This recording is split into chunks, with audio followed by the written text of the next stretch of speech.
나만의 건강이 아닌 우리 모두의 건강을 생각하는 방송. 더 건강한 대한민국을 꿈꾸는 개념 방송. 들리는 신문 히포크라테스.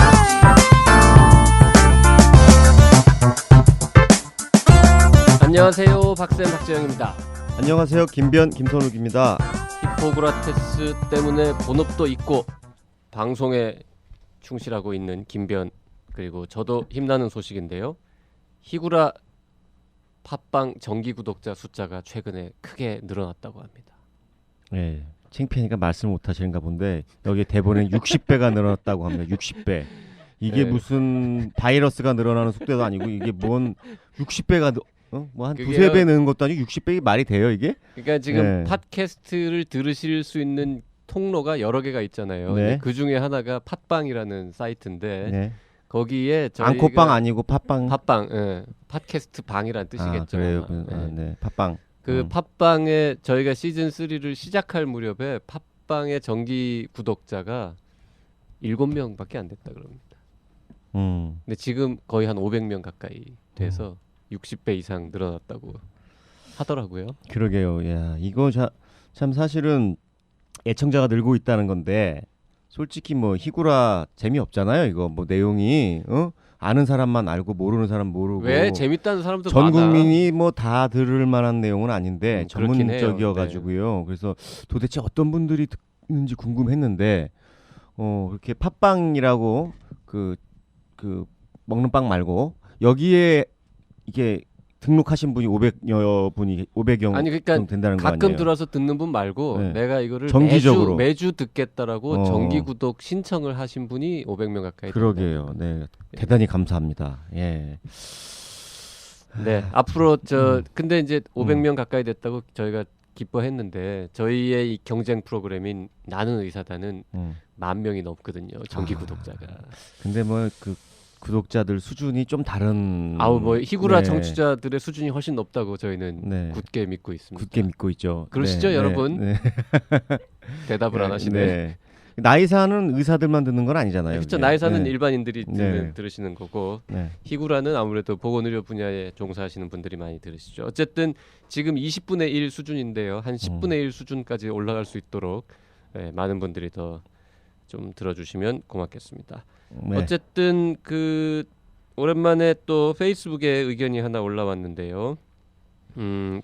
김종훈 선생님께서 이분 아마 인하의대에서 그 의학교육 하시는 그 선생님인 것 같아요. 성함을 보니까. 네, 히구라 잘 들었습니다. 세터민 의사 면허에 대해서 보충할 내용이 있어서요. 사실 외국 의대 출신자가 우리나라에서 의사 면허를 취득하는 게 상당히 어렵습니다. 일단 그 의대를 우리나라 국시원이 인정을 해야 하고 졸업 후 그 나라의 면허를 취득해야 합니다. 그래야 겨우 예비시험 응시 자격이 주어지고 필기, 실기 예비시험에 합격해야 우리나라 의대 졸업생과 함께 의사 국가시험에 응시할 자격이 주어집니다. 그런데 세터민으로 북한에서 의사였다는 것이 인정되면 예비시험이 면제됩니다. 근데 아시다시피 북한에서 의사였다는 것을 공식적으로 확인하는 것이 과연 가능하겠습니까? 그래서 면접을 하는 것으로 알고 있습니다. 물론 세터민에게 한국의대 출신과 동일한 시험을 치게 하는 게 옳은가에 대해서는 논란이 있을 수 있습니다만 또 미국 의사시험 응시 자격은 나라가 아니라 어느 의대를 나왔는지 혹은 재학 중인지에 달려 있습니다. 의사면허 소지 여부는 관계없습니다. 그러니까 형식상으로는 우리나라보다 간단하지요. 시험 내용의 난이도는 별개의 문제지만 길어서 읽기가 힘드네요. 네. 네. 이렇게 남겨주신 저희가 지난주였죠. 이 외국 그 세터민 면허 어떻게 할 거냐를 가지고 잠시 얘기를 했었는데 그때 김변이 뭐 영국권 뭐 영국의 영향력 나라는 대학별로 하고 뭐 미국 쪽은 나라별로 한다 뭐 이런 얘기 했었는데 네. 약간 다른가 본데요. 그 이분 주장에 의하면 미국 의사 시험 응시 자격도 대학별로 주는 거다 뭐 이렇게 말씀하셨는데 뭐 잘 모르겠어요. 뭐 아마 대학별로 주긴 하는데 특정한 국가 예를 들어서 우리나라 의과대학은 다 그냥 들어있기 때문에 나라별로 준다고 생각하는 그런 느낌이 들기도 하는 게 아닌가 이런 생각을 합니다. 네. 어쨌든 뭐 그런가 보죠. 뭐 저희도 잘 모르는 내용입니다. 넘어가요? 네. 네. 1666-1895로 청취 소감도 보내주셨는데요. 뭐 항상 좋은 내용 감사합니다. 저희가 더 감사합니다. 자, 우리 PD에게 개별적으로 또 이 뭐라 그래야 돼요? 이렇게 직접 만나서 의견 주신 분들도 있다고 하는데요. 한 분은 싱가포르는 우리나라처럼 의사면허 국시가 없기 때문에 의대 졸업장이 곧 면허증이다. 그래서 의대 인정 리스트가 있는 거다라고 알려주셨다고 합니다. 예, 그런 예, 거군요. 네. 네, 참 이게 나라마다 제도가 달라가지고요. 예, 이 얘기를 하려고 PD님을 직접 만났다. 네. 이거 하려고 만났겠어요? 예, 지나가다가 만나서 얘기한 거겠죠. PD님의 네. 미모 때문에 이렇게 예, 오늘 그 히포크라테스 방송 기분 좋게 시작하는 것 같습니다. 많은 분들과 함께 하고 있다는 느낌이 들고 이분들의 기대에 부응하기 위해서 오늘도 다양한 소식 준비했습니다. 네, 서울의 한 대학병원에서 엑스레이 필름의 좌우가 뒤바뀐 사건이 보도가 됐었죠. 자세한 내막 좀 알아보고요. 그 다음에 기초의학의 위기 등에 대한 소식을 준비했습니다. 그리고 이슈 내망현에서는 지난 방송에서도 간단히 전해드렸던 서남의대 관련 소식을 좀 더 자세하게 전해드리도록 하겠습니다. 자, 광고 듣고 와서 7월 4일 히포크라테스 시작하겠습니다.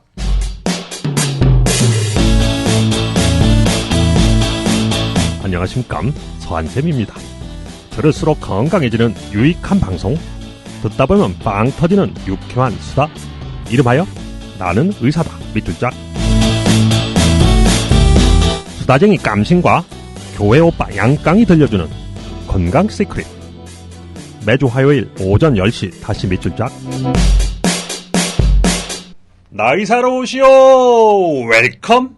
뉴스 브리핑 시간입니다. 청년의사 신문 정승원 기자 나와 있습니다. 오랜만입니다, 정 기자님. 네, 안녕하세요. 정승원 기자입니다. 네, 첫 번째 뉴스는 이 황당하다는 말밖에 안 나오는 일입니다. 뭐 간혹 우리 의료계에 있는 일인데요. 정말 어쩔 시군이가 아니라 어처구니 없는 이 말이 안 나오네요. 어처구니 없는 건데요. 대학병원에서 4개월 동안 어쩔 없는 4개월 동안 좌우가 바뀐 엑스레이 필름으로 환자들을 진료했다고 합니다. 예, 정말 어처구니 없는 일이 일어났는데요. 문제의 병원은 이대 목동병원입니다. 이대 목동병원에서 엑스레이 필름이 바뀐 이유는 사소한 실수에서 비롯됐습니다.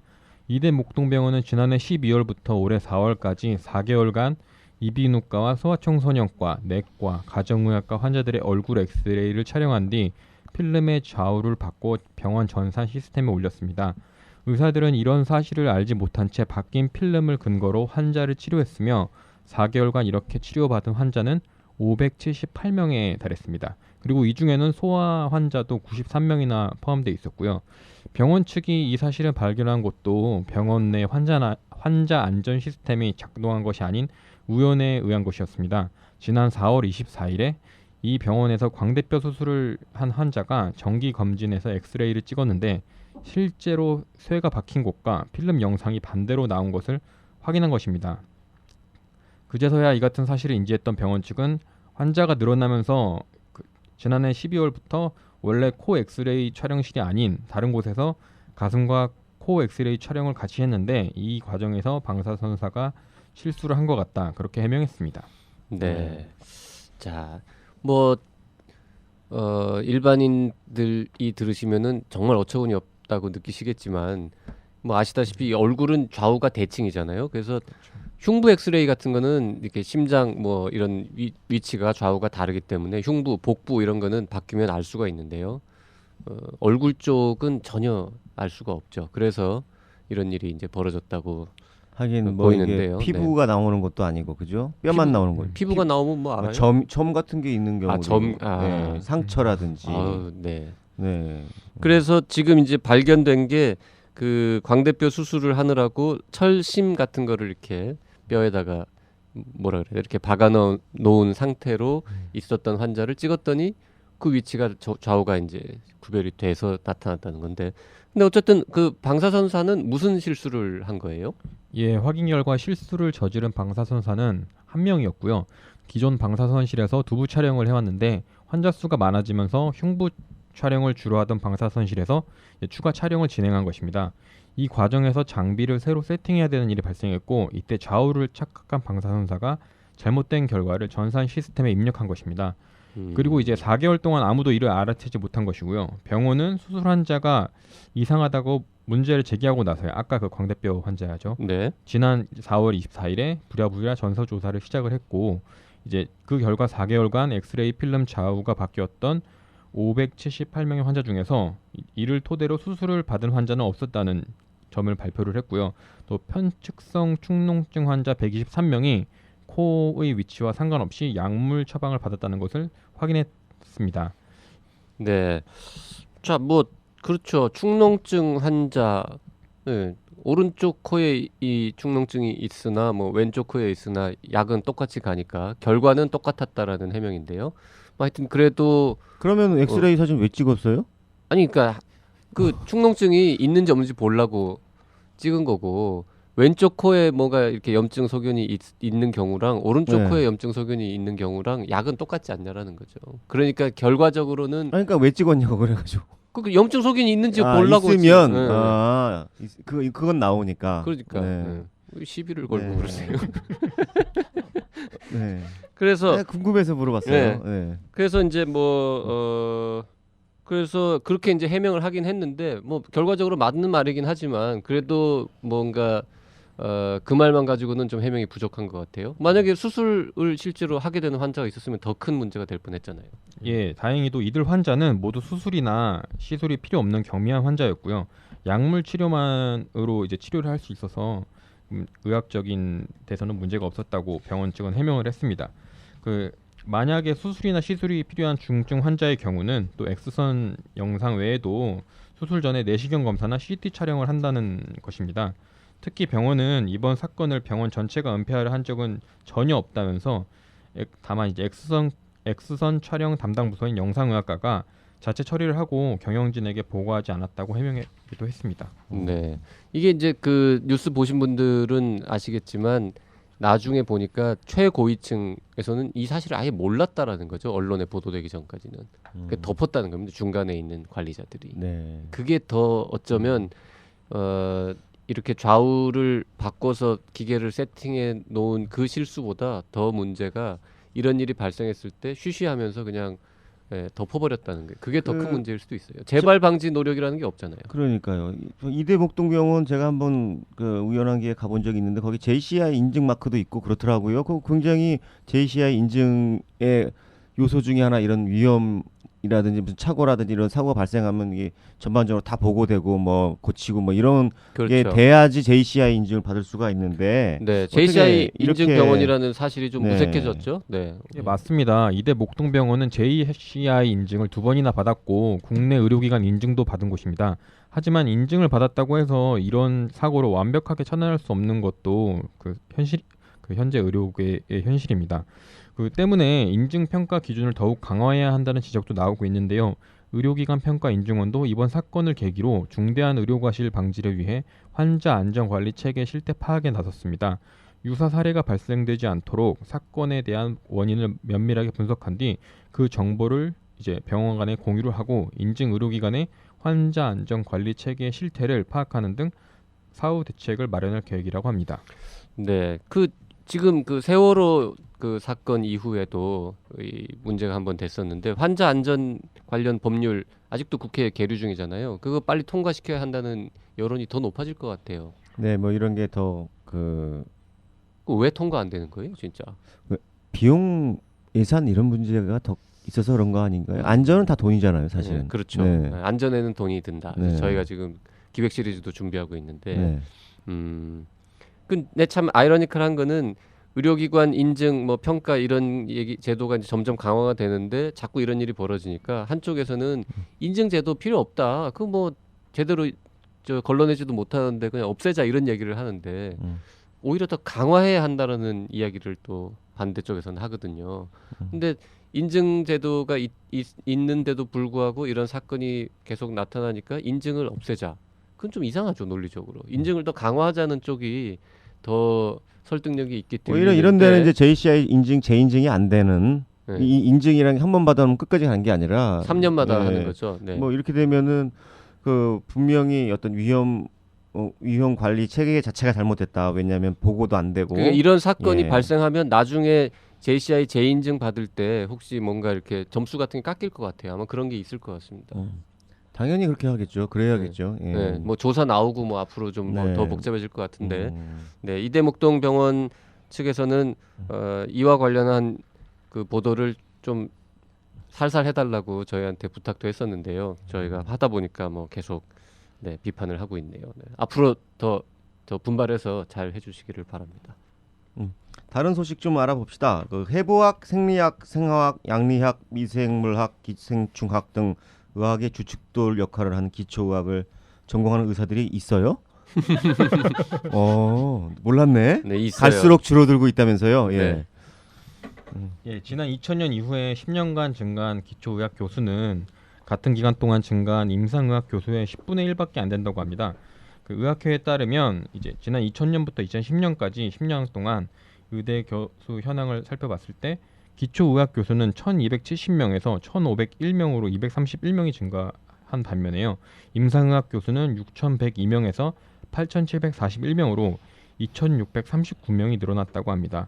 지난 10년간 늘어난 교수의 숫자만도 기초와 임상 교수 간에서 10배 차이를 보이고 있는 것이죠. 10배 넘네요. 뭐 그 기초의학은 230명 증가했고 임상의학 교수는 몇 명이에요? 하여튼 2,600명 넘게 늘어났으니까 네. 11배 늘어났습니다. 기초의학 교수가 230명이나 늘어난 게 오히려 신기하다고 해야 될 수준인데 임상의학 교수는 전부 의사잖아요. 뭐 거의 다 뭐 아주 특수하게 의사가 아닌 분들도 일부 있을 수 있긴 한데 대부분 다 의사지만 기초의학 교수는 늘어난 231명 중에 아마 상당수는 의사가 아닌 분들일 거예요. 이제 그런 것까지 고려하면은 의학을 전공한 사람 중에서 기초의학을 하는 분은 더 적다고 해석을 할 수가 있는 거죠. 그렇군요. 네. 그럼 우리나라의 어떤 의학의 기초 체력 자체가 무너지고 있는 상황이네요. 말하자면. 그렇죠. 우리 저 네. 육상이나 수영 못하고 뭐 축구도 잘 못하는데 이번에 달리기 제대로 못해가지고 뭐 잘 체력이 없다는 거 아닙니까? 그러니까 축구 뭐 못하는 하여튼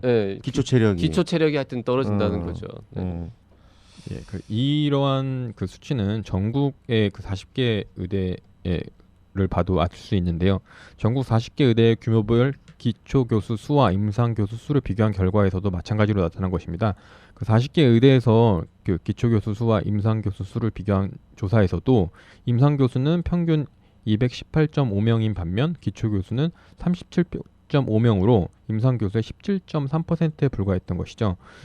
점점 줄고 있는 기초의학 수뿐만 아니라 기초의학 교육을 담당하고 있는 교수들이 평균 연령도 지금 이제 기초의학의 위기를 실감케 하고 있는데요. 의대 교수 정년을 65세 기준으로 했을 때 현재 55세 이상인 기초의학 교수가 164명이었고 45세 이하는 61명으로 조사됐습니다. 그러면 네. 젊은 사람이 일로 안 간다 이거네요. 그렇네요. 결국엔. 자, 지금 전체가 몇 명이라고요? 1,500명 정도 되시는데 그 중에서 55세 이상인 분이 164명이다.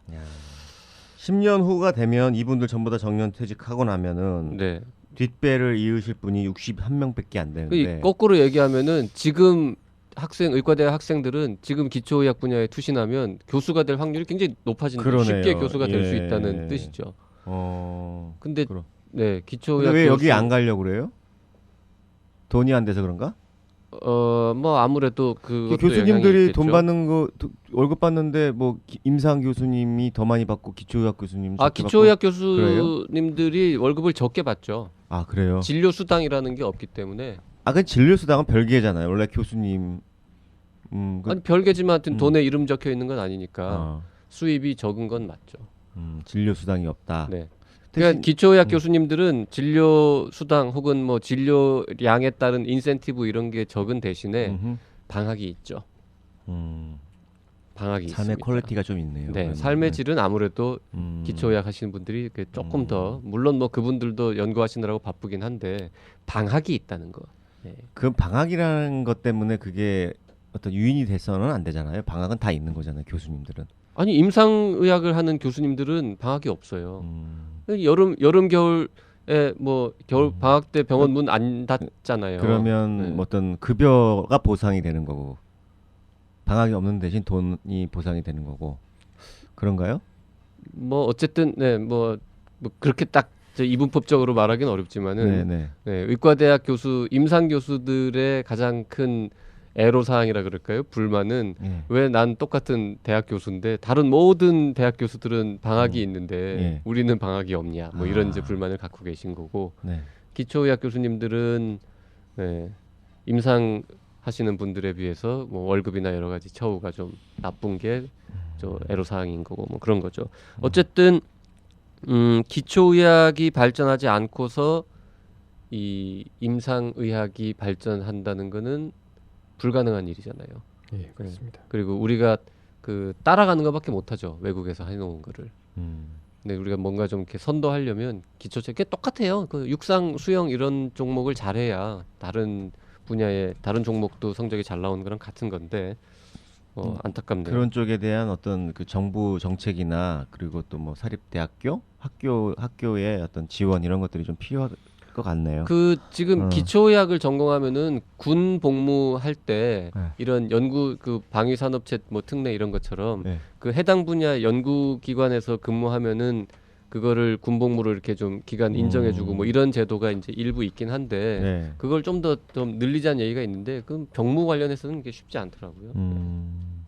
그리고 또 이건 뭡니까? 한화 리조트와 짜고 식대 50억 편취한 병원은 이렇게 나왔는데요. 한화그룹 주력 계열사인 한화 호텔앤드 리조트 이하 한화 리조트가 유명 병원들과 짜고 병원 식대 명목에 건강보험료 등 웃지 마세요. 네, 적혀 있는 대로 읽었을 뿐이죠. 편취한 네. 혐의를 받고 있다고요. 이거 식대 편취를 하고 있다. 아, 이게 뭔 얘기입니까? 예, 그 한화 리조트는 위탁 급식 업체인데요. 춘천지방검찰청 원주지청은 최근 한화 리조트와 서울의 H병원, 인천의 H병원들이 담합해 식대를 편취한 혐의를 포착해 수사를 진행 중이라고 밝혔습니다. 한화 리조트의 위탁급식 브랜드는 서울 상공회의소, 성남시청 등 관공서와 기업체 그리고 연세대나 경희대 등 대학은 물론 이제 서울과 지방의 주요 병원들에도 입점을 해 있는데요. 이들 중에 서울의 H병원과 인천 H병원 등이 한화 리조트와 짜고 식대를 편취해온 사실이 적발됐고 인천 H병원장에게는 구속영장도 신청된 것으로 알려졌습니다. 구속영장까지요. 그러니까 식대를 편취해 왔다는 뜻이 이게 국민건강보험법상의 그 식대에 대한 것이 잘못 청구가 돼서 그 돈을 받았다 이런 뜻인가요? 그렇겠죠. 네. 뭐 이제 그 건강보험 그러니까 식대도 건강보험 급여가 되는데 네.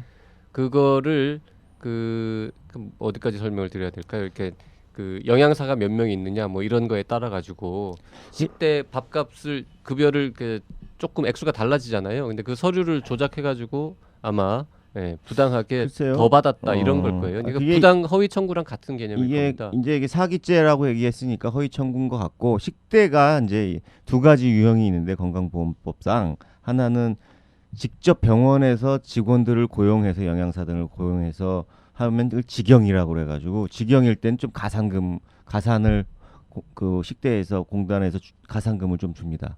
근데 위탁 이런 이제 외부 업체에서 위탁해서 그 외부 인력들이 와가지고 이 식사를 마련하면 그거는 좀 가산금이 없는 거죠. 근데 외형은 그 직영을 하는 것처럼 하는데 실질은 위탁이면서 가산금을 더 받았다. 이런 것들이 예전에 뭐 경기지방경찰청 해가지고 굉장히 이게 사회적 문제가 돼서 사기죄로 해서 지금 재판을 받고 있고 판결이 나와서 이미 사기죄로 처벌받은 병원장들이 있거든요. 아마 그 내용인 것 같은데. 그렇습니까? 아니요, 이거 새로 밝혀진 거예요, 최근에. 새로 밝혀져요. 네. 어. 그런 사건들이 있어 왔는데 이번에는 추가로 밝혀진 것이고 한화라는 이제 대기업이 관련되어 있다는 점 그리고 병원장이 구속까지 됐다는 점 뭐 구속이 이런 됐어요? 구속 아직 안 됐어요? 영장 실질 심사 구속영장이 해서 청구됐으면은 뭐 청구된 됐겠죠. 것으로는 알고 있는데요. 영장 선고됐으면 이거는 그리고 이 서울과 인천에 있는 H병원은 뭐 한화병원인가?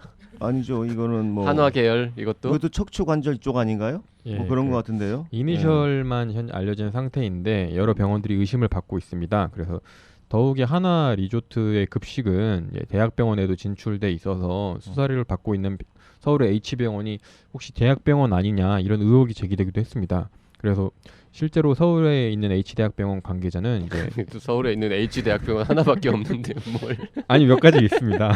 H대 두 개 있구나 두 개. 네. 예, 그래서 하버드 대학 뭐 이런 데 말하는 거죠. 네. 이제 통화를 해본 결과 그건 지방에 있어 서울에 있지 이제 않고. 그 사실은 이제 위탁급식을 하나 리조트와 최근 운영해 오다가 이제 적발된 그 병원이었거든요. H병원은. 근데 이제 그 서울에 있는 H대학병원 관계자는 우리는 그 하여튼 대학병원은 아니라는 예. 거죠. 네. 계약을 체결한 지 얼마 안 됐다. 우리는 무관하다. 그러니까 그 이런- 한화 계열이랑 그 계열사랑 계약을 맺은 대학병원이 H대학병원이 있는 건 사실이었는데 그 병원은 아니다. 예, 그러니까 그 지금 병원은 서울에 있는 H병원 그리고 인천에 있는 H병원 이거는 다 알죠. 지금 기자는 알아요. 예, 알고 우리가 있습니다. 이제 저도 알지만 이 실명을 안 밝히겠습니다만은 네. 어쨌든 인천 남구에 있는 네. H로 시작하는 중소병원이었고요. 그다음에 서울에 있는 H병원은 관절 전문 네트워크 네. 병원으로 잘 생각해 보시면 어디겠구나 이러고 예. 짐작하실 수 있는 그 병원입니다. 예, 그 병원이 맞고요. 네.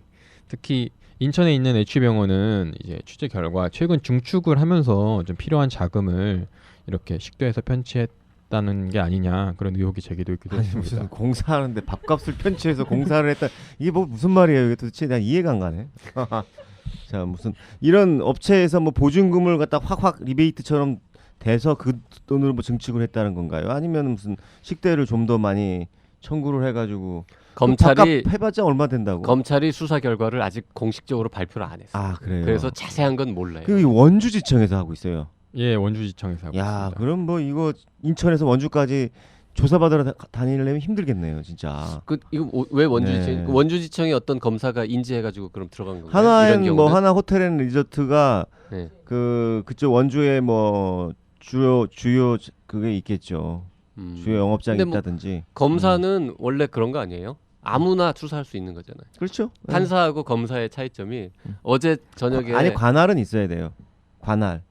관할이 있어야 돼요. 예를 그럼요. 들어서 서울지검 검사가 네. 경기도에 있는 어떤 나쁜 놈을 발견했어요. 이거 수사할 수 있잖아. 아 그거는 이제 일단 수선을 하되 그 관할로 넘겨야죠. 이첩을 해야죠. 하여튼 수사는 할 수 있잖아요. 그제 어제 한 아니요 저기 그 피의자가 저 관할이 난 여기 아니니까 옮겨달라고 요청할 수 있어요. 그러니까 수사한 다음에는 그러니까 수사는 일단 할 수 있지 않냐고. 그거 아닌 것 같은데. 아니 할 수 있어. 내가 어제 저녁에 이 현직 모 판사님이랑 저녁 박사 먹었는데 반말하지 마세요. 저녁 먹었는데 왜 반말하고 그러세요? 내가 언제 반말했다고 아니, 배운 사람이 그러세요. 예. 뭐 60배 늘었다고 지금 뭐 개념물에 많이 팔렸나 보네. 어? 네. 아니 그 판사님이랑 저녁 먹었는데 판사랑 전화를 먹었어요. 네. 야. 판사랑은 밥 먹으면 안 돼요. 왜? 예. 내가 무슨 청탁을 했어? 그냥 밥만 먹었다고. 아니 어떤 사람이랑 먹었지 판사랑 먹었다 이렇게 이런 표현하지 마시라고요, 그냥. 아니 그러니까 네. 그 판사님이랑 밥을 먹다가 이 얘기가 나왔어요. 이게 판사하고 검사의 차이점 중에 하나가 판사는 사건이 이렇게 그 나한테 배당이 돼야만 뭔가 이거에 대해서 일을 할 수 있는데 검사는 세상에 아무나 가서 수사할 수 있지 않냐. 그렇다고 그러시던데 뭘. 에이, 아니에요? 뭐. 넘어가. 알았어요. 네. 그래서 그 검찰의 공식 수사 결과가 발표되면은 추가로 더 소식 전해주시기 바랍니다. 네, 알겠습니다. 이 H병원은 예전에도 간납업체 이런 것들 때문에 조금 그 법원 판결까지 다 받고 근데 무죄가 네. 나왔긴 했지만 네, 상당히 고생을 했던 병원인데 또 이런 구설수에 휘말렸네요. 그러니까요. 사실 기자들은 이 H병원이 어디냐라고 이제 추적을 한 다음에 알게 된 다음에는 뭐 역시 또 뭐 이런 반응들을 많이 보이더라고요. 원래 네. 좀 문제가 많은 병원이긴 합니다. 네. 다음 소식으로 넘어가죠. 뭐. 네. 네. 자, 앞으로는 국가나 지방자치단체가 지방의료원의 공공보건의료 사업 수행 비용을 조사하고 그 결과에 따라서 보조금 지원 규모를 정할 수 있도록 바뀐다고 하는데요. 이게 무슨 얘기인지 좀 자세한 내용을 설명해 주시죠.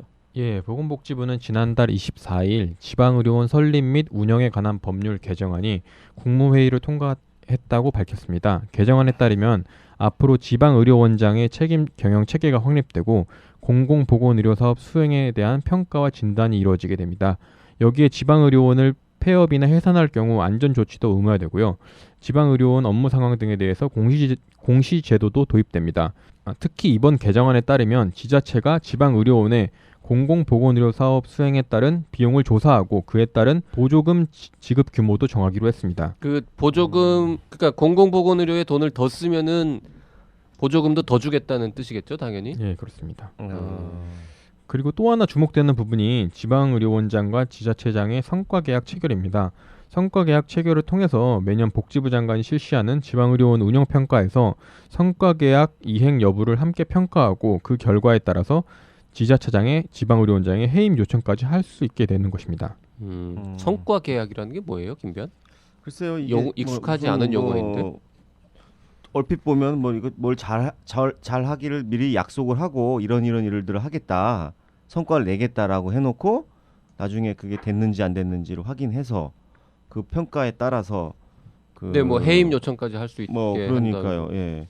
그러니까 지방의료원장이 이제 원래 지방의료원장을 임명하는 사람은 자치단체장이잖아요. 자치단체장이 한테 이제 지방의료원장 되실 분들이 이런 일을 하고 이런 성과를 내겠다. 그래서 조건부 계약을 해가지고 그걸 계약을 그 조건을 성취하지 않으면 뭐 페널티를 주거나 뭐 계약 연장을 안 하거나 경우에 따른 중간에 임기 중에 해임을 하거나 뭐 이런 내용인데 조금 그 뭐 예를 들면은 네. 이런 거겠네요. 뭐 적자가 작년에 100억이었는데 네. 올해 이거를 50억으로 낮추겠다. 그런 거겠죠. 네, 그렇게 해서 계약을 하고 근데 못 낮췄어. 심지어 뭐 적자가 100억에서 늘어났어. 그러면은 해임을 할 수 있다. 뭐 이런 식인가 보죠. 뭐 그렇게 되는 거 반대로 같아요. 또 주는 건가 그러면? 만약에 그 성과를 잘하면은 성공 보수도 주고 뭐 그러겠죠. 뭐. 예? 잘하면. 왜냐면 이게 딴 데선 절대 쓰지 않는 그 예, 성공 보수 예, 변호사들만 채찍과 좋아하는 당근 뭐 이런 거를 해야 되니까 채찍은 해임이고 당근은 이쪽 업계에서는 보수다. 성공 보수라고 안 하고 네. 인센티브라고 얘기하겠죠. 인센. 인센. 네.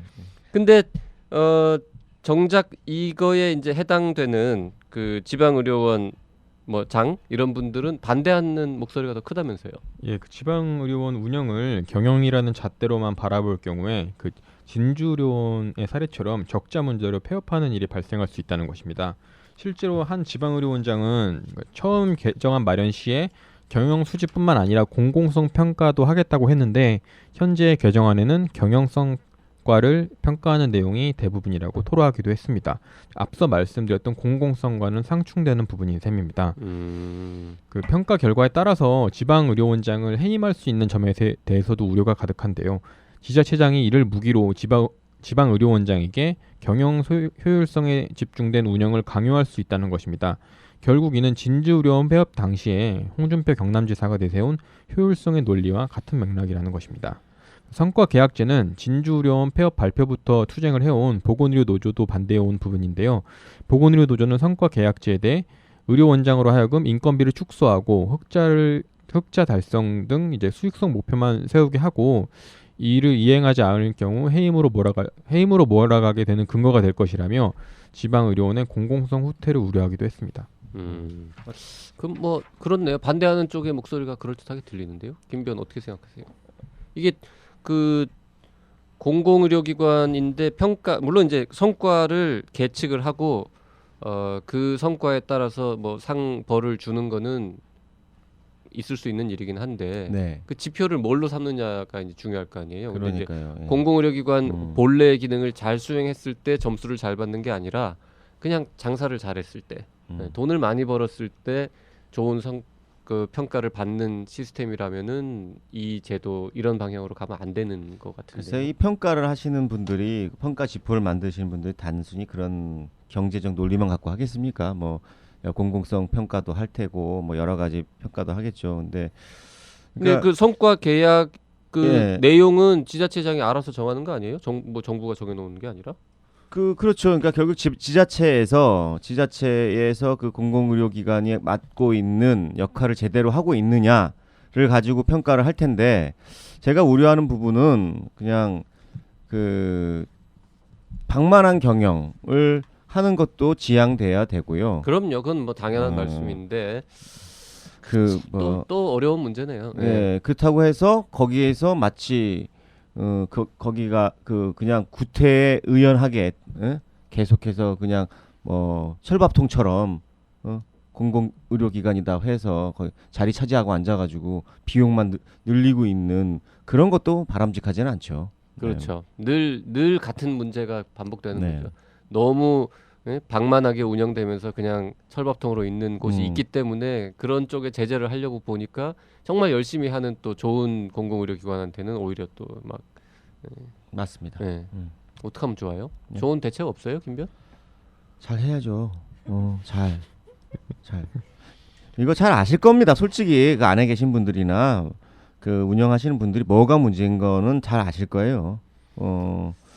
자, 뭐 어쨌든 국민들이 바보가 아니니까 네. 그거 갖다가 좀 합리적으로 좀 해결들 하셨으면 좋겠고. 그러게요. 어쨌든 저희가 지금 크게 이제 두 가지 사실을 설명드린 거잖아요. 공공의료 비중이 적으면 앞으로 정부가 지원을 적게 하겠다. 네. 즉 공공의료 비중을 늘려라라는 취지의 제도도 새로 시행이 되는 동시에 네. 성과 계약이라는 걸 통해서 뭔가 성과가 안 나오면은 의료원장한테 벌을 주고 해임할 수까지 해임까지 할 수 있게 하는 네. 이 제도도 간다. 근데 이 제도는 너무 그 성과를 무엇으로 평가할 것이냐에 따라서 오히려 부작용도 우려된다. 이렇게 이제 정리할 수 있겠네요. 예, 그렇습니다. 그러니까 뭐 우리가 공공에 대해서 올해 초에도 그 철도 노조 뭐 그 파업 얘기도 있었고 다 국민들이 대부분 압니다. 공공의 부작용이 있고 또 공공의 긍정적인 작용이 있는 거요.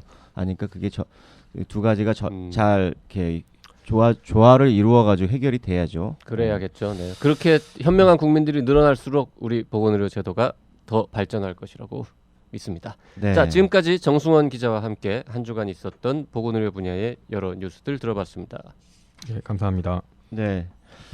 다음 코너로 넘어가기 전에 광고 하나 하겠습니다. 네, GSK라는 제약회사하고 같이 청년의사가 오랫동안 지금 벌써 10년째입니다. 이 독서 캠페인을 진행하고 있는데요. 올해 10년째를 맞아서 확 바뀌었습니다. 예전에는 5권의 책을 선정해서 이거를 알아서 읽으십시오. 그리고 이제 도서관에 책을 보내드리고 독후감 공모하고 이렇게 해서 끝났는데 이번에는 12권의 후보 도서를 공개를 해서 그 중에서 5권을 일반 시민들이 의대생, 의사, 뭐 일반 시민들이 골라주시는 방식으로 바뀌었습니다. 그래서 지금 저희 청년의사 홈페이지에 들어오시면은 이 캠페인 배너가 있습니다. 그걸 클릭하시면 12개의 후보 도서 목록이 있거든요. 그걸 보시고 이런 책을 의사나 의대생들이 좀 더 읽으면 좋겠다라고 생각하시는 거를 골라서 1666-1895로 문자 메시지를 보내주시면 고맙겠습니다. 그리고 2단계, 3단계에 대한 설명도 있는데요. 잘 읽어보시고 많이 참여해 주시면 고맙겠습니다. 참여해 주신 분들께 저희가 맛있는 비싼 커피 600잔을 지금 쏠 예정으로 있습니다. 서울대 송호근 교수가 극찬한 개념의료 광고 듣고 이슈 내망현 코너로 넘어가겠습니다. 이 개념의료 책은 누가 쓰셨는지 청취자 여러분 다 아시죠? 예, 박쌤이 쓰셨습니다. 의료 민영화, 원격 진료, 고괄수가제 3대 비급여. 대한민국 보건의료에 관한 모든 궁금증이 단박에 풀린다. 복잡하기 짝이 없는 한국의 의료 현실을 이렇게 선명하고 친절하게 그려낸 책은 없었다. 개념 의료. 왜 병원에만 가면 화가 날까? 교양 시민을 위한 개념 있는 의료 이야기. 더 건강한 대한민국을 위해 우리 모두가 알아야 할 불편한 진실. 정치 사회 분야 베스트셀러 개념 의료. 온라인 오프라인 서점에서 절찬 판매 중. 이슈 내망현 진행하겠습니다. 부실 교육에 신음하고 있는 서남의대생들과 관련한 뉴스가 또 나왔습니다. 지난 방송에서 전해드렸죠. 서남학원이 교육부를 상대로 제기한 감사 결과 통보 처분 취소 소송에서 일부 승소했는데요. 네, 재판 결과를 전해들은 서남의대 재학생과 학부모들은 의대 폐지는 이제 물 건너간 거 아니냐며 실망하고 있다고 합니다. 서남의대 교육 현실이 얼마나 열악하기에 학생들이 폐지를 원하는 것인지 참 황당하죠. 그렇죠. 예. 자기 학교를 문 닫아달라고 그러니까요. 학생들이 야, 요구하는 그 건데. 자세한 사정을 직접 발로 취재한 청년의사신문 송수연 기자 함께 알아보겠습니다. 안녕하세요. 송수연입니다. 네. 송 기자가 서남의대에 처음 갔다 온 게 언제죠? 저번에 한번 오래전에 네, 갔었잖아요. 작년 5월에 갔는데요. 그때가 작년 교대 5월, 예. 그 교육부가 서남의대를 폐지하겠다라는 발표를 한 직후에 다녀왔습니다. 그러니까 지금 야. 이제 한 1년 정도 지나가지고 네, 다시 한번 다시 갔다 왔는데 네. 이번에 가게 된 거는 아까 말씀드린 대로 이 법원에서 일부 승소 판결을 서남의대에게 주면서 결과적으로는 재학생들이 아니라 이제 졸업생들은 구제가 된 거죠. 이번 그렇죠. 판결을 통해서. 네. 그러니까 서남의대가 승소를 하면 재밌는 건 서남의대가 승소를 하면 그 혜택을 보는 건 졸업생들이다. 그래서 아마 법원에서도 졸업생들을 구제하기 위해서 일단 일부 승소 판결을 내린 게 아니냐 뭐 이런 해석도 있긴 합니다. 만약에 여기에서 서남의대가 졌으면 졸업생들이 의사 면허가 좀 문제가 생기거든요. 그렇죠. 네. 네. 근데 어쨌든 그런 취지든 뭐든 간에 결과적으로는 서남의대가 일부 이겨가지고 앞으로 서남의대 폐지에 뭔가 차질이 생기는 게 아니냐 이런 걱정들이 상당히 많다라는 거잖아요. 네, 맞습니다. 그래서 졸업생은 구제가 됐는데 재학생은 오히려 더 나빠졌다, 더 실망했다 뭐 이거거든요. 그러니까 졸업생들 입장에서는 이게 이제 폐지가 돼버리면 다른 데 가가지고 제대로 된 교육을 받을 수 있는 희망이 있었는데 재학생들이요. 네, 네. 예, 예. 그게 없어졌다는 거죠. 네. 졸업할 때까지 하여튼 여기서 있어야 야, 되고. 네. 참. 그래서 그 학생들이 정말 어떤 얘기를 하는지 그리고 1년여 사이에 뭐 혹시라도 교육 환경이 조금 더 좋아진 게 있는지 알아보기 위해서 송 기자가 다시 남원에 다녀왔다라는 거죠. 가보니까 어떻든가요? 네, 1년 전과 마찬가지로 그러니까 충격은 솔직히 1년 전보다는 좀 덜했습니다. 한번 갔다 왔던 곳이기 때문에 네. 들어가 보면 남원시에서도 좀 이렇게 외곽에 있어서 주변이 다 산에 둘러싸여 있고 주변에 아무것도 없는 그런 곳에 위치해 있는데요. 들어가면 여기가 대학교가 맞나, 지금 현재 학생들이 다니고 있는 곳이 맞나 싶을 정도로 좀 삭막했습니다. 캠퍼스 곳곳에는 좀 공사 중이거나 아직 공사가 덜 된 장비들이 이렇게 널브러져 있는 것들이 좀 많았고요. 그 건물 내부는 상당히 어두워서 뭐 형광등이나 이런 게 복도에 제대로 켜져 있는가 싶을 정도로 좀 어두침침했고요.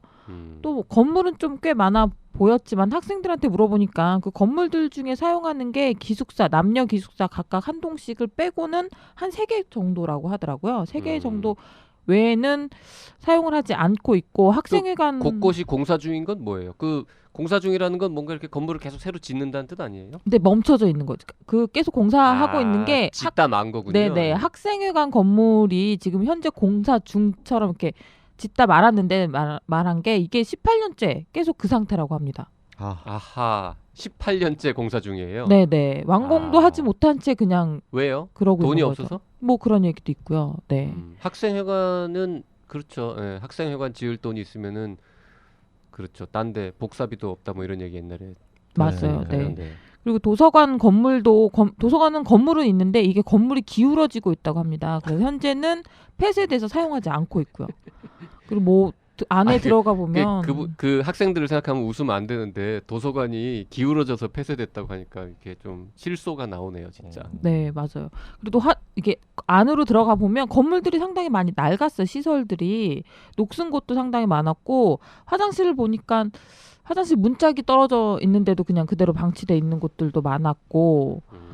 그 1년 전하고 비교하면 더 좋아졌어요? 나빠졌어요? 그대로예요? 그대로인 것 같습니다. 그대로예요. 네. 그대로면 더 나빠진 거네요. 그렇죠. 결국은. 발전이 네. 없었던 거니까요. 1년 동안. 네. 그리고 달라진 게 딱 하나 있었는데요. 그 네. 서남대 본관 앞에 천막이 하나 쳐져 있었습니다.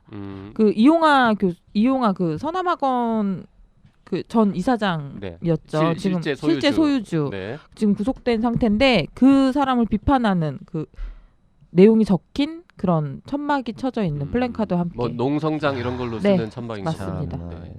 학생들이 거기 있긴 있는 거죠. 어쨌든 왔다 갔다는 하죠. 왔다 갔다는 하는데 정말 방학이 아닐까 싶을 정도로 뭐 6월 정도이긴 해서 시험 기간이어서 그런다고 쳐도 지금은 방학 기간 맞는데 7월이니까 제가 갔을 때는 다 아니어서, 아니었는데 사람들 네. 별로 없었군요. 네. 자, 근데 아까 기숙사가 2동이 있다고 했는데 그 기숙사 시설도 뭐 마찬가지로 그러면 열악하겠습니다. 네. 상당히 열악한데 뭐 학생들에게 얘기를 들어보면 기숙사가 2인실과 4인실이 있다고 합니다. 학생들 물어봤을 때 그 구분은 2층 침대가 기숙사에 2개가 있는데 그 방에 2명 있으면 2인실인 거고요. 4명 있으면 4인실이라고 합니다. 돈은 2인실이 좀 더 비싸게 받고요. 2인실을 쓰는 학생들한테 물어보니까 한 학기에 100만 원 정도 낸다고 하더라고요. 한 학기에 100만 원이면은 기숙사비로 특별히 모르겠어요. 하도 기숙사에 들어가 본 지가 오래돼가지고 저는 특별히 기숙사 생각을 비싸거나 따고는- 싼 거는 아닌 것 네, 같은데요. 예. 맞습니다. 근데 시설을 봤을 때 뭐 아까도 말씀드렸지만 학생들한테 들어보면 화장실을 예를 들면 청소를 그렇게 자주 안 해줘서 냄새가 좀 여름이 되면 심각해서 한 학생이 어느 날은 그 자비를 들여서 나프탈렌 이렇게 방향제 같은 거 있잖아요. 그런 네네. 거를 직접 사다가 넣어 놓을 정도로 냄새가 심하다고 하고요. 그 냄새 때문에 기숙사를 나가겠다는 학생도 있었다고 합니다. 그리고 샤워실 옆에 있는 기숙사 방은 물이 새는 곳도 있고요. 그리고 침대 매트리스가 있는데 이 매트리스를 최근에 바꿔줬대요. 매트리스를요? 네. 근데 그 바꿔준 매트리스가 서남대 병원, 그러니까 광주 쪽에 있는데 지금 뭐 예전엔 부속병원으로 설립을 했지만 지금 부속병원 자격은 잃은 병원이고요. 거기서 쓰지 않는 매트리스를 재활용한 거죠. 학생들 기숙사 침대 매트리스로. 아이고야. 그 중고 매트리스라는 그렇죠. 거잖아요. 네. 그리고 중고 중에도 병실에서 그러니까 환자들이 그 깔고 누워 있었던 그 매트리스 쓰던 거를 그 중에서도 뭐 상태가 그래도 좀 나은 걸 줬겠죠. 네.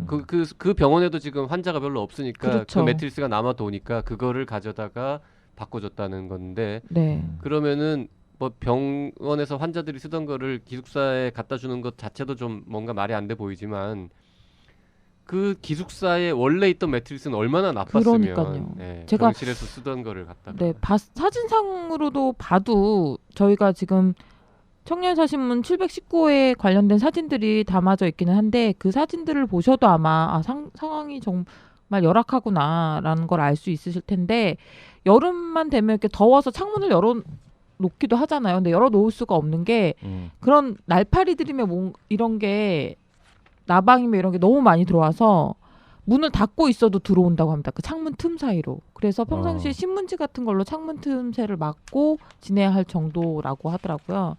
그리고 인터넷이 기숙사에서 인터넷도 안 돼서 랜선을 학생들이 사비로 직접 개인적으로 랜선을 설치해서 쓰고 있다고 합니다. 샤워 시설도 설마요? 열악하고 진짜예요? 진짜예요. 진짜? 네, 아, 진짜입니다. 설마요. 네, 저도 그거 믿기 그래서 어려운데. 정말 사비로 아니 쓰냐. 스타벅스에 가도 와이파이가 공짜인데 의과대학 이게 우리나라 아니에요 여기? 맞습니다. 이게 그리고 기숙사뿐만 아니라 캠퍼스 내에 무선 인터넷이 안 된대요. 그래서 학생들이 그 휴대폰을 이용한 테터링 서비스 있잖아요. 그걸 이용해서 무선 인터넷을 사용할 정도라고 합니다. 그리고 뭐 화장실에 기숙사 화장실에 휴지가 없어서 학생들이 사비를 털어서 휴지를 자기가 쓸 걸 자기가 사서 쓰는 경우도 최근까지 있었고요. 뭐 샤워 시설도 예전 뭐 너무 열악해 보였고 아무튼 환경이 너무 열악해서 학생들한테 듣는 처참하네요. 것도 그렇고요. 네, 네. 정말 처참하다는 지금 말밖에 생각이 안 청년회사 나요. 신문 719호에 그 서남대 현재 최근 사진이 한 10장 정도 이렇게 실려 있는데요.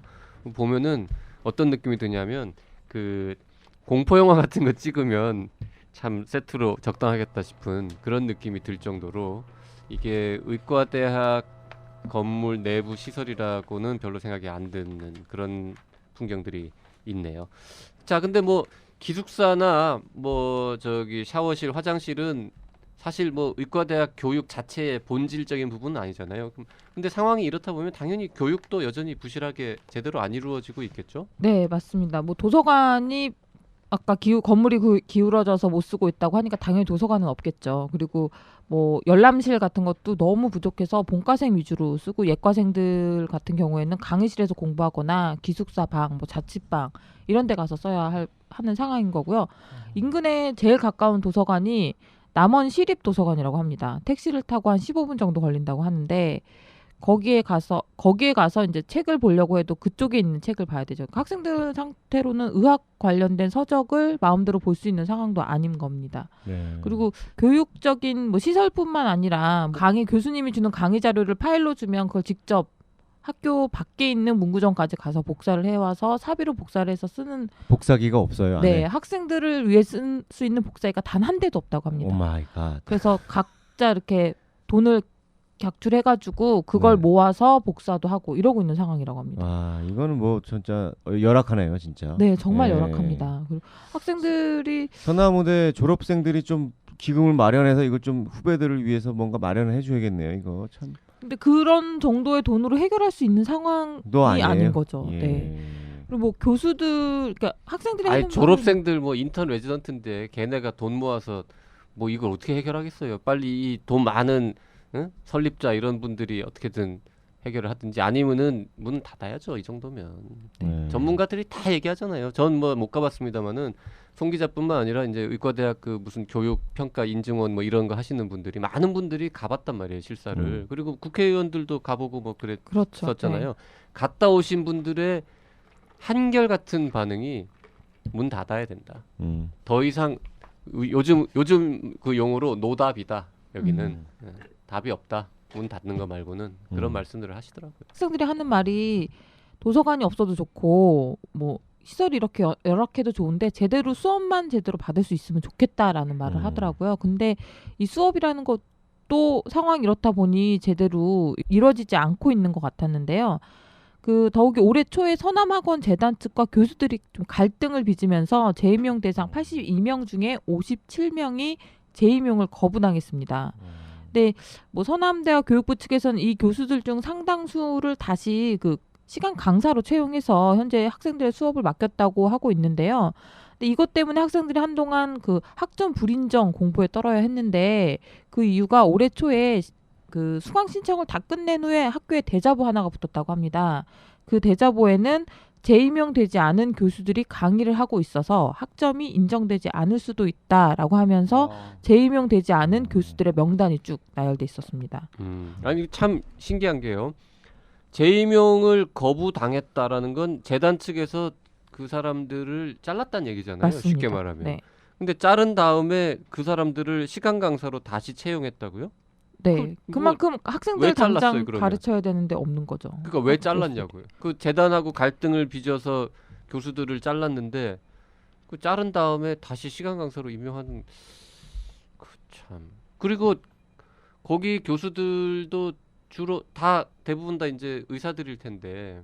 의대 교수들만 그렇고요. 이게 잘린 사람들 중에는 아닌 이분들은 교수도 있고요. 의대 네. 교수가 아닌 분들이 있으니까. 네, 의대 교수들은 한 8명 정도, 의사인 의대 교수들은 8명 정도였다고 합니다.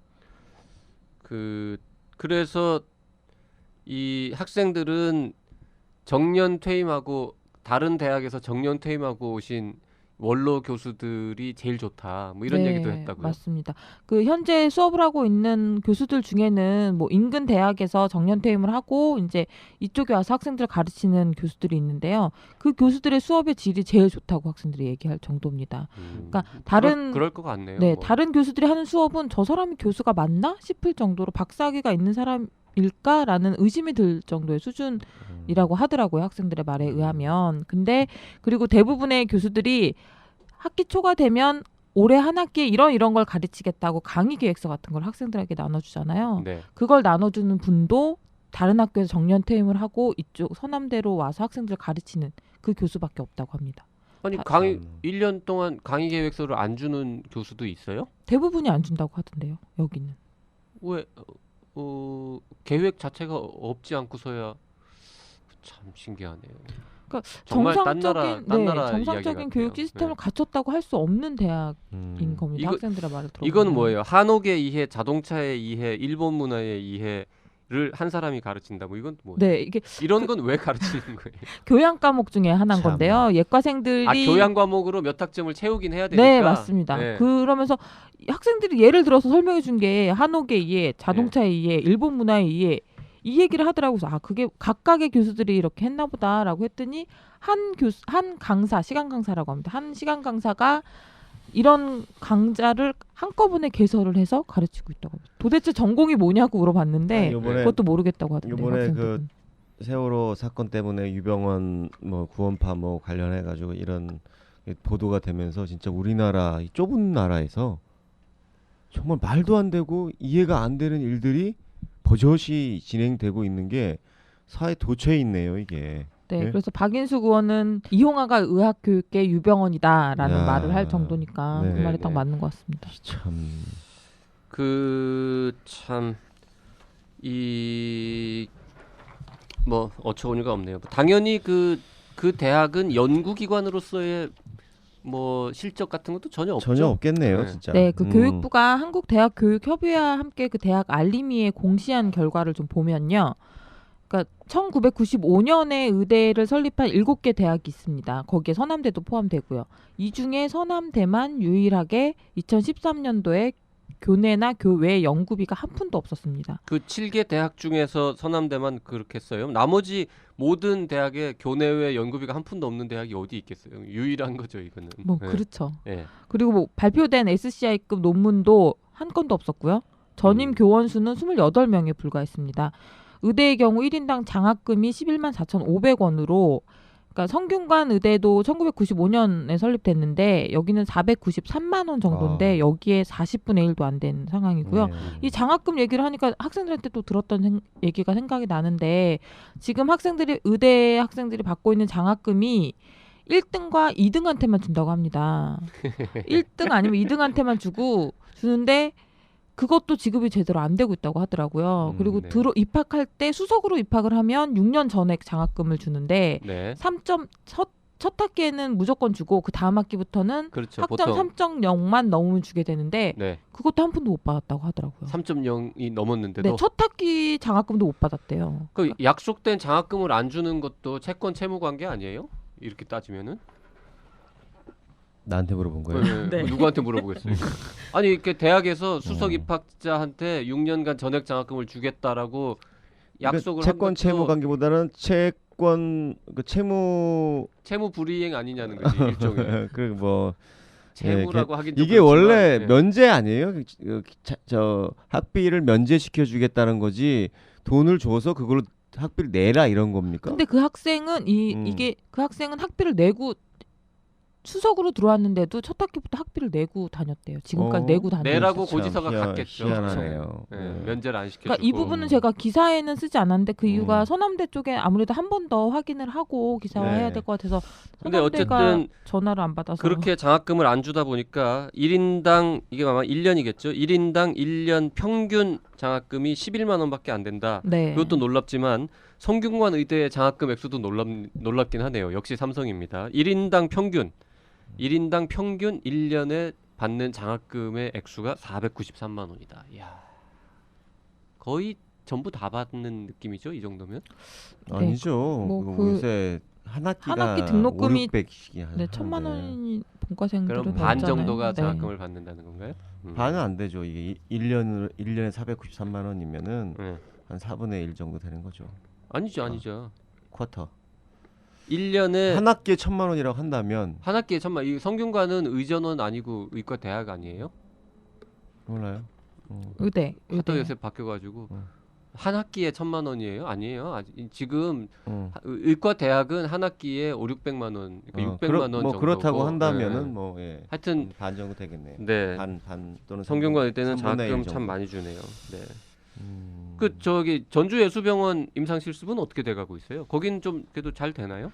네, 이거 남원 캠퍼스에서는 지금 의예과, 예과생이라고 부르는데 1, 2학년생들과 본과라고 하는 의학과 1학년과 2학년 1학기까지만 수업을 받고요. 본과 2학년 2학기부터는 전주예수병원으로 이동을 해서 임상실습 교육을 받는다고 합니다. 학생들은 이전에는 서남대 그 부속병원이었던 남광병원에서 임상실습 교육을 받았는데 거기에 비할 바가 아니다. 훨씬 좋다. 이러면서 좀 반기고는 있습니다. 교육 환경이 좀 예수병원은 좋아졌으니까. 어쨌든 정상적인 병원이니까요. 그렇죠. 거기는. 네. 근데 이 또한 정상적인 교육이라고는 할 수 없다는 게 이제 의학계에서 하고 있는 지적인데요. 예수병원이 인턴 레지던트 수련병원이기는 하지만 거기에 있는 의사들을 엄밀히 말하면 의대생을 가르친 적이 없는 임상 의사들이잖아요. 네. 그렇기 때문에 이들이 학생들을 가르치는 그 수준을 담보할 수 없다라는 음. 게 이제 의학계의 입장입니다. 네, 전문가들은 그 인턴 레지던트를 교육하는 거하고 의과 대학생을 교육하는 건 전혀 그렇죠. 별개의 문제다라는 얘기를 많이 하시더라고요. 그래요? 네. 네. 그리고 그 부분뿐만 아니라 서남대는 예수병원 그 전문의들 일괄적으로 그 교수로 임명을 했었거든요. 근데 이 과정에서도 좀 문제가 있다고 합니다. 뭐 어떤 문제인가요? 이것도 뭐 그 서로 교수직을 주고 받고 뭐 이런 건가요? 이게 그 최근에 교육부가 의학교육평가원 등 일부 전문가들과 함께 서남의대 임상실습 교육에 대한 평가를 진행했는데요. 여기서 결론은 정상적인 교육이 아니다라는 결론을 내렸습니다. 그 당시 평가에 참여했던 의평원 임기영 의학교육인증단장, 지금 아주대 학장님이신데요. 이분에 따르면 예수병원이 병원으로서 훌륭한 것과 서남의대들의 임상실습 교육을 제대로 하는 건 다른 문제다. 전공의가 아닌 학생들을 교육시킬 수 있는 교수진이 갖춰져 있어야 하는데 그런 부분이 하나도 안 돼 있었다라고 지적을 했고요. 네. 또 아까 말씀드렸듯이 예수병원 전문의들을 교수 임용을 했다고 했잖아요. 여기에는 이것 또한 형식적으로만 진행됐다라고 지적을 했습니다. 그러니까 서남대가 인사위원회와 이사회를 열어서 예수병원 전문의들을 교수로 발령을 냈는데요. 교수로 인정을 받으려면 학교에서 월급이 나와야 한다고 합니다. 그렇겠죠. 그리고 예. 당연한 얘기잖아요. 네, 그리고 그것을 토대로 사학연금에도 가입을 해야 되고요. 근데 서남대 예수병원은 지금 현재 그렇지 않은 상황이라고 합니다. 예수병원이 서남대에 의사들의 월급에 해당되는 금액을 기부금 형태로 주면 서남대가 그걸 다시 받아서 월급으로 교수들한테 주는 형식으로 하기로 했는데 서로 믿지를 못하는 거죠. 지금 서남대 상황이니만큼 예수병원에서는 거액의 돈을 그쪽으로 지급했다가 안 돌아올까 안 봐. 나올 수도 네, 있으니까 네, 네. 지금 현재로는 교수로 발령만 냈으면 월급을 서남대에서 주고 있지 않다고 합니다. 그리고 사학연금에도 가입된 적이 없고요. 그렇게 못 믿는데 그 예수병원에서는 학생들을 그러면 사실상 그냥 무상으로 자원봉사처럼 교육하고 있는 거네요. 뭐 그렇다고 서남대학에서 아무것도 주는 게 없고 그냥 교수 발령 이름만 서류상으로만 내는 그러니까요. 건데 예. 왜 교육을 왜 하고 하고 있는 있나요? 거죠? 거기? 그걸 두고 이제 예수병원이 의대를 갖고 싶어 한다는 얘기를 하죠. 그 가능성을 염두에 두고 네. 그러니까 지금 서남대가 문을 닫거나 하면 그 의대 정원이 있는데 그 정원을 네. 가져올 수 있다고 생각을 하는 거, 의대를 가져올 수 있다. 그런 걸 염두에 두고 한다는 얘기들을 하고 있습니다. 자, 상황이 전혀 나아졌다고 볼 수 없는데요. 교육부는 이제 앞으로 어떻게 하겠다는 거예요? 1심 재판 결과 나오면은 폐지 조치하겠다고 뭐 약속했던 거 아니에요? 네, 근데 1심에서 임상시술 교육과 관련된 부분 지적됐던 사항들이 대부분 취소 판결이 났잖아요. 네. 그래서 의대를 폐지할 수 있는 근거가 사라진 거 아니냐는 지적들을 많이 하고 있습니다. 그래서 교육부가 그걸 감안해서 다른 방안을 좀 강구하고 있는 것 같은데요. 아까 말씀드렸듯이 최근에 별도로 서남대 임상실습 교육에 대한 평가를 진행했다고 했잖아요. 네. 그 결과를 토대로 해서 의대 폐지를 추진한다는 계획인데요. 지난해 11월에 그 고등교육법 시행령이 개정이 돼서 이미 시행이 되고 있는데 이 개정된 시행령에 따르면 부속병원을 갖추지 못한 의대는 실습교육 의무 1차 위반 시 해당 학과의 100% 모집을 아예 정지할 수 있습니다. 그리고 2차 위반 시에는 해당 학과 폐쇄 조치를 할 수 있는데 이 규정을 적용하겠다는 겁니다. 그러면 이제 뭐 그럼 되겠네요. 이 규정을 적용하면은. 신입생 못 받는 거잖아요. 네, 일단 그렇죠. 신입생 못 받고 그다음에 2차 위반 뭐 당연히 2차에서도 위반될 거니까 폐쇄 조치할 수 있는데. 네. 그래. 그러면 이제 결국 시간 문제일 것 같은데 얼마나 걸릴 것 같아요? 이게 그렇게 쉽게 될까요? 그동안 이렇게 안 돼 왔는데. 그렇죠. 그리고 이렇게 교육부가 얘기는 하고 있는데 교육부가 과연 의대를 폐지할 의지가 있느냐고 좀 의심하는 분들도 그 의지 자체에 대해서 좀 의구심을 갖는 분들 좀 많거든요. 아마 또 이런 폐지하겠다 뭐 아니면 뭐 모집 정지 처분하겠다 그럼 또 소송할 거 아닙니까? 그렇죠. 네. 그래서 이번 서남의대 폐지건 다시 또 장기전으로 갈 수밖에 없을 거다라는 말들을 많이 하고 뭐 있습니다. 이런 상황이라면 학생들을 어떤 다른 좋은 데로 이렇게 교육받을 수 있는 곳으로 전학을 시킨다든지 이런 것들이 움직임이 있을 것 같은데 어떤가요? 폐지를 시켜야 전학을 하는 거잖아요. 그러니까 학교를 폐지 안 된 상태에서 전학을 보낼 수는 없을 것 같은데. 그러니까 현재는 그것까지 염두에 두고 해야죠. 그러니까. 예. 네, 근데 그런 걸 염두에 두고 해야 된다라고 꾸준히 주장은 하고 요구를 하고 있는데 법적인 근거가 없다고 합니다. 학생들을 다른 학교로 전학을 시킬 수 있는. 네. 그래서 지금 의평원, 한국의학교육평가원과 새누리당 박인숙 의원이 학생들을 전학시킬 수 있는 법적 근거를 마련하려고 움직이고 있는데요. 새로 아예 만들려고요. 네네, 아예 법적 법에 근거를. 명시하려고요. 네. 박 의원이 현재 고등교육법 개정안을 발의했는데 거기에 그 평가 결과 부실한 의대로 드러난 곳에 학생들은 다른 의대로 편입학 조치할 수 있도록 규정을 명시하겠다는 겁니다. 아, 그러니까 이 얘기는 그 학교 자체를 폐지 않은 상태에서도 부실 교육이 심각하면은 전학을 시킬 수 있는 네네. 법적 근거를 마련하겠다는 거군요. 네. 네네.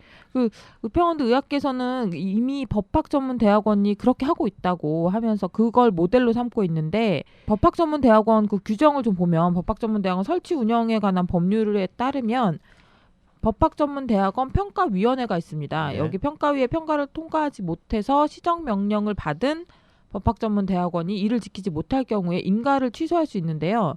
특히 그 인가가 취소된 법학전문대학원 재학생은 다른 대학원으로 편입할 수 있고 이 경우 편입학을 허가한 대학원은 인가가 취소된 대학원에서 취득한 학점의 전부 또는 일부를 학점으로 인정할 수 있다 이렇게 아예 명시해 놓고 있습니다. 전학 규정이 법학전문대학원은 있네요. 네, 있습니다. 그래서 이거를 음. 의대 쪽에도 접목시켜야 한다라는 네. 주장을 하고 있죠. 근데 실제로 법전원은 이런 식으로 해서 뭐 평가 통과 못 해가지고 문제가 된 경우는 아직 없는 아직은 거죠. 없죠. 네. 예. 그 의전원이나 의대도 하긴 뭐 이런 규정을 법전원은 최근에 생겼으니까 이렇게 네. 잘 만들어놨는데 옛날에 만든 법에는 이런 게 없나 보네요. 네. 어쨌든 참 들으면 들을수록 기성세대의 한 사람으로서 참 학생들한테 미안하다, 뭐 안타깝다 이런 생각이 들고요. 이 문제를 벌써 이게 불거진 지가 길게 보면 한 10여 년이 넘었고 네, 맞습니다. 가장 극단적으로 문제로 불거진 것만 따져도 한 2, 3년은 좋게 된 것 같은데 이걸 이렇게 해결을 못하고 질질 끌고 있는 이 나라 혹은 정부의 수준이 정말 못마땅합니다. 네, 제가 서남의대생들을 만났을 때 정말 좀 들으면서 좀 가슴 아프기도 하고 좀 그랬던 게 우리가 이 학교를 다녀봐서 안다. 이 학교는 우리가 노력하고 교수님들이 같이 힘을 합해서 노력한다고 하더라도 정상화될 수 있는 수준이 아니다. 우리가 정상화될 수 없는 수준이라고 하는데 이 학교를 계속 우리 보고 다니라고 계속 강요하고 있는 거냐. 이런 말을 하더라고요. 그러니까 너무 교육부나 어느 곳에서도 학생들의 얘기는 좀 귀 기울여 듣지 않는 것 같아서 좀 마음이 아프기도 네. 했습니다. 네. 학생 그리고 졸업생 그리고 그 학교에 가본 모든 전문가들이 답이 없다. 이 학교는 문 닫는 거 말고는 답이 없다라고 얘기를 하고 있습니다. 교육부 빨리 어떻게든 법을 만들든 아니면 현재 있는 규정을 잘 원용을 해서 뭔가 조치를 취하든 빨리 이 학교를 문을 닫고 좀 정상적인 교육이 이루어지는 곳으로 현재 남아있는 재학생들을 좀 보내서 구제를 좀 하는 게 좋겠습니다. 우리가 계속 말씀드리지만 의과대학 부실 교육 문제는 단순히 그 학교의 문제가 아닙니다. 훌륭한 교육을 제대로 못 받고 의사가 된 사람들이 많아지면 국민 건강에 위해를 끼칠 수 있기 그렇게 때문에 저희가 말이네. 계속해서 그렇죠. 이 문제를 예. 다루고 있는 겁니다. 자, 또 뭐 서남의대 문제를 길게 다뤄봤습니다. 송 기자 감사합니다. 네, 감사합니다. 가장 빠르고 가장 정확하게 의료계의 최신 뉴스와 실시간 접속을 원한다면 바로 여기 앱으로 만나는 청년 의사. 깨알같은 의학 상식, 보건의료계 이슈에 대한 거침없는 해부. 팟캐스트 나는 의사다를 모바일로 만나볼 수 있는 참 좋은 기회. 아이폰, 아이패드, 안드로이드 구분 없이 두루두루 설치가 가능한 청년의사 앱. 지금 바로 설치하세요. 자, 오늘 히포크라테스는 여기까지입니다. 히구라 청취 소감은 페이스북이나 팟빵, 아이튠즈에 댓글을 남겨주셔도 되고요. 이메일로 보내셔도 됩니다. radio@doc.co.kr입니다. 자, 1666-1895로 문자 보내주셔도 됩니다. 990자까지 가능합니다. 네. 지금까지 PD 송수연, 작가 김은영이었습니다. 들리는 신문 히포크라테스 2014년 7월 4일 방송 마치겠습니다. 감사합니다. 감사합니다.